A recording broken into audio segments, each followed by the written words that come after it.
Hi friends, welcome to ஏசம் சமையல். இன்றைக்கி நம்ம சேனலில் என்ன வீடியோ பார்க்க போகிறோன்னா, சண்டே எடுத்த வீடியோ தாங்க உங்க கூட நான் ஷேர் பண்ணிக்கிறேன்.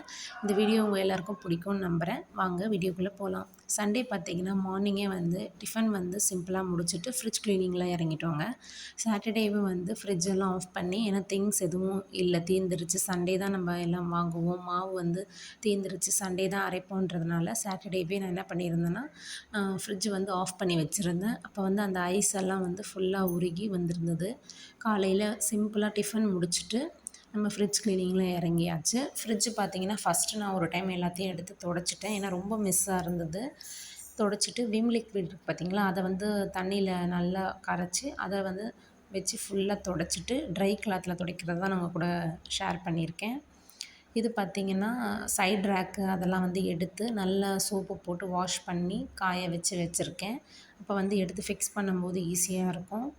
நம்ம ஃப்ரிட்ஜில் எப்பவுமே ஒரு ஆஃப் லெமன் கட் பண்ணி வச்சோன்னா ரொம்ப வாசனை நல்லாயிருக்கும், கொஞ்சம் ஃப்ரெஷ்ஷாக இருக்கும் ஸ்மெல்லு. மாவு இல்லாத அன்னைக்கு, வெஜிடபிள்ஸ்லாம் இல்லாத தீர்ந்து போகிற அன்றைக்கி இந்த மாதிரி நீங்கள் பிளான் பண்ணி பாருங்கள். ரொம்ப ஈஸியாகவே முடியும் வேலை. இது நல்லா ட்ரை ஆகிடுச்சு. அதை எல்லாத்தையும் எடுத்து ஃபிக்ஸ் பண்ணி வச்சுக்கிறேன். ரேக் பார்த்திங்கன்னா எங்களுக்கு 2 ரேக் வரும் இந்த சைடில். நான் 1 தான் யூஸ் பண்ணுவேன். ஏன்னா மாவு வைக்கிறதுக்கு அது ஹைட் பத்த மாட்டேங்குதுன்றதுனால சென்டர் ரேக் மட்டும் 1 யூஸ் பண்ணுவேன். பால் ரேக்கு இந்த மாதிரி சென்டர் ரேக் மட்டும்தான். இது தக்காளி பெட்டியில் தக்காளிலாம் எடுத்து வச்சிடுறேன்.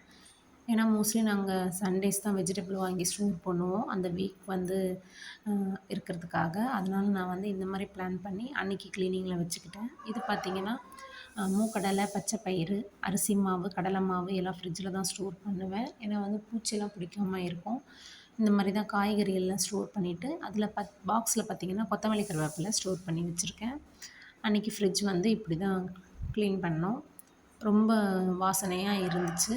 க்ளீன் பண்ண உடனே எப்போவுமே மோஸ்ட்லி கொஞ்சம் நீட்டாக வச்சுக்கிறதுக்கு மெயின்டைன் பண்ணுங்க, ரொம்ப சூப்பராகவே இருக்கும்.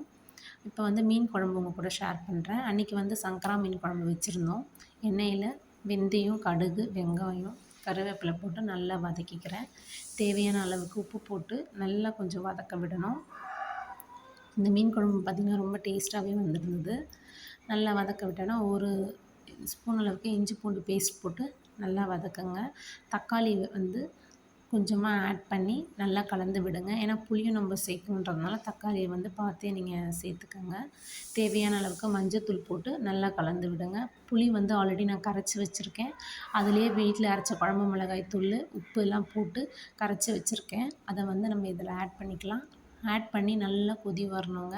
இந்த மாதிரி நல்லா கொதிக்கும் போது மாங்காய் நாங்கள் சேர்த்துருக்கேன். மாங்காய் சேர்க்கும் போது மீன் குழம்பு ரொம்ப சூப்பராகவே வரும். நீங்கள் ட்ரை பண்ணி பாருங்கள்.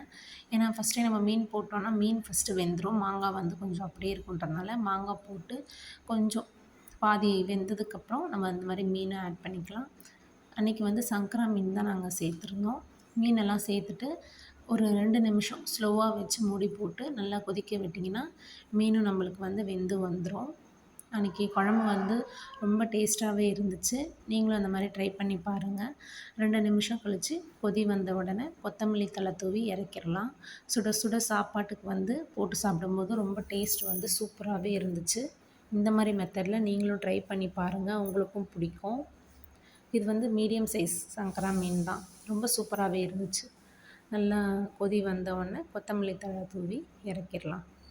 நம்ம சேனல் பிடிச்சிருந்தா லைக் பண்ணுங்கள், ஷேர் பண்ணுங்கள், கமெண்ட் பண்ணுங்கள். தேங்க்ஸ் ஃபார் வாட்சிங்.